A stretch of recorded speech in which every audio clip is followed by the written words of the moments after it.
নমস্কাৰ, এই মুহূৰ্তত অসমৰ প্ৰত্যেকগৰাকী জনতালৈ দিবলৈ ওলাইছোঁ ডাঙৰ খবৰ। আজি হৈছে ৩ ছেপ্টেম্বৰ। আজি অসমৰ লাখ লাখ দুখীয়াসকলে কেইখনমান চৰকাৰী আঁচনিলৈ দিবলৈ ওলাইছোঁ ডাঙৰ খবৰ। তো যিসকল মানুহে ভিডিঅ'টোত ক্লিক কৰিছে, অনুগ্ৰহ কৰি ভিডিঅ'টো স্কিপ নকৰি প্ৰথমৰ পৰা শেষলৈ চাই থাকিব, কিয়নো এইটো ভিডিঅ'ৰ মাজত ৰেচন কাৰ্ডৰ পৰা আৰম্ভ কৰি অৰুণোদয় আঁচনিলৈ কেইখনমান গুৰুত্বপূৰ্ণ খবৰ আপোনালোকক প্ৰদান কৰিম।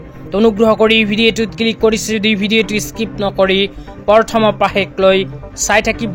লগতে মোৰ চেনেলত নতুন হ'লে প্লিজ চেনেলটো ছাবস্ক্ৰাইব কৰি মোৰ লগত থাকিব। তো বলক ভিডিঅ'টো আৰম্ভ কৰি আজি প্ৰথমটো গুৰুত্বপূৰ্ণ খবৰৰ বিষয়ে বিস্তাৰিত জানি লওক। আজি প্ৰথমটো গুৰুত্বপূৰ্ণ খবৰ হ'ল অৰুণোদয় আঁচনিলৈ। তো যিসকল মানুহৰ নাম অৰুণোদয় আঁচনিত অন্তৰ্ভুক্ত হৈ গৈছে, সেইসকল মানুহৰ বাবে আহি গ'ল ভাল খবৰ, কিয়নো অৰুণোদয় আঁচনিত নাম থকা হিতাধিকাৰীসকলৰ বাবে অসম চৰকাৰে অৰুণোদয় প্লাছ আঁচনি আৰম্ভ কৰিছে।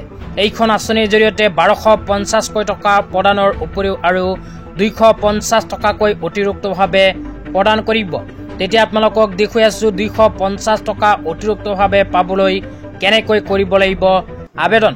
তো ইয়াৰ পিছত আৰু এখন গুৰুত্বপূৰ্ণ আপডেট আপোনালোকক প্ৰদান কৰিম। অনুগ্ৰহ কৰি ভিডিঅ'টো স্কিপ নকৰি চাই থাকিব। তো আপোনালোকে মোবাইল স্ক্ৰীনত চাব পাৰিছে, এনেকৈ এখন ফৰ্ম ইতিমধ্যে আহি পৰিছে আমাৰ হাতত। তো ফৰ্মখনত লিখা আছে মুখ্যমন্ত্ৰী সুলভ ইন্ধন আঁচনি। তো এইখন ফৰ্ম ফিল আপ কৰি জমা দিলে ২৫০ টকাকৈ অতিৰিক্তভাৱে লাভ কৰিব। তো ইয়াতে ১ নম্বৰত কৈছে যাৰ নামত গেছৰ সংযোগ আছে, পৰিয়ালৰ সেই সদস্যগৰাকীৰ নাম আৰু সবিশেষ। তো প্ৰথমে আপোনালোকে আপোনাৰ পৰিয়ালৰ যিজন সদস্যৰ নামত গেছৰ সংযোগ আছে তাৰ তথ্য দিব লাগিব। ইয়াতে প্ৰথমে যাৰ নামত গেছৰ সংযোগ আছে তাৰ নামটো লিখিব লাগিব। তাৰপিছত লিখিব লাগিব পিতৃ, পতি বা পত্নীৰ নাম। তাৰপিছত ৩ নম্বৰত লিখিব লাগিব LPG গেছৰ সংযোগ ID। তাৰপিছত আধাৰ কাৰ্ড, ৰেচন কাৰ্ডৰ নম্বৰ আৰু মোবাইল নম্বৰ দিব লাগিব। এইখিনি দিয়াৰ পিছত ২ নম্বৰ দিব লাগিব অৰুণোদয় পৰিয়ালৰ সবিশেষ। তো আপোনাৰ পৰিয়ালৰ যিজন সদস্য নামত অৰুণোদয় আঁচনি আছে সেই সদস্যৰ নাম প্ৰথমে লিখিব লাগিব। তাৰপিছত ২ নম্বৰত লিখিব লাগিব অৰুণোদয় ID। তো ৩ নম্বৰত আহিলে আপোনালোকে দিব লাগিব ঘোষণা। ইয়াতে এটা বক্স চাব পাৰিব, সেই বক্সত টিক কৰিব লাগিব। টিক কৰাৰ পিছত তলত লিখা চাব পাৰিব অৰুণোদয় আবেদনকাৰী স্বাক্ষৰ। তো আপোনাৰ পৰিয়ালৰ যিজন সদস্যৰ নাম অৰুণোদয় আঁচনিত অন্তৰ্ভুক্ত হৈ আছে ইয়াতে ছিগনেচাৰ কৰিব লাগিব। তাৰপিছত ৰাইট চাইডে আপোনাৰ পৰিয়ালৰ যিজন সদস্যৰ নামত ৰন্ধন গেছৰ সংযোগ আছে সেই সদস্যগৰাকীৰ ছিগনেচাৰ কৰিব লাগিব।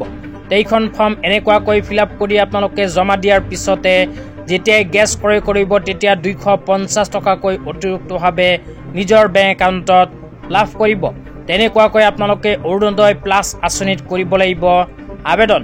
আৰু ফৰ্মটো যদি আপোনালোকে নতুনকৈ কালেক্ট কৰিব বিচাৰে তেন্তে কেনেকৈ কালেক্ট কৰিব লাগিব, ক'ৰ পৰা ল'ব লাগিব, সবিস্তাৰে জানিব বিচাৰিলে এইটো ভিডিঅ'ৰ কমেণ্ট বক্সত কমেণ্ট কৰি জনাই দিব।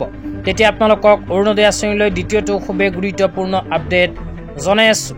তো আপোনালোকে মোবাইল স্ক্ৰীনত চাব পাৰিছে যিসকল মানুহে অৰুণোদয় 3.0 আঁচনিত আবেদন কৰিছিল সেইসকল মানুহৰ বাবে আহি গ'ল এনেকৈ এখন আপডেট।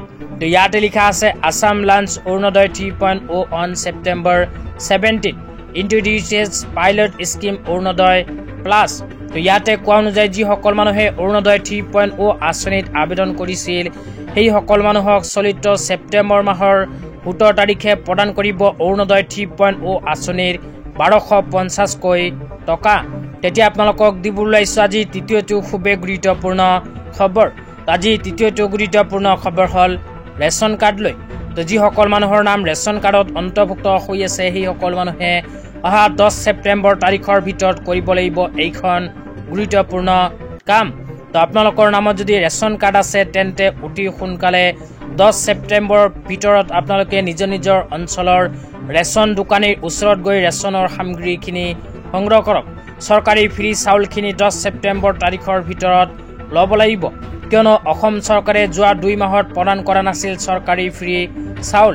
তো চলিত ছেপ্টেম্বৰ মাহৰ ১ তাৰিখৰ পৰা ১০ তাৰিখ পৰ্যন্ত আকৌ আৰম্ভ কৰিছে অন্য সেৱাৰ দিন। সেইকাৰণে ১০ ছেপ্টেম্বৰ তাৰিখৰ ভিতৰত আপোনালোকে সংগ্ৰহ কৰিব লাগিব ৰেচন কাৰ্ডৰ ফ্ৰী চাউল। তো আজি ইমানেই।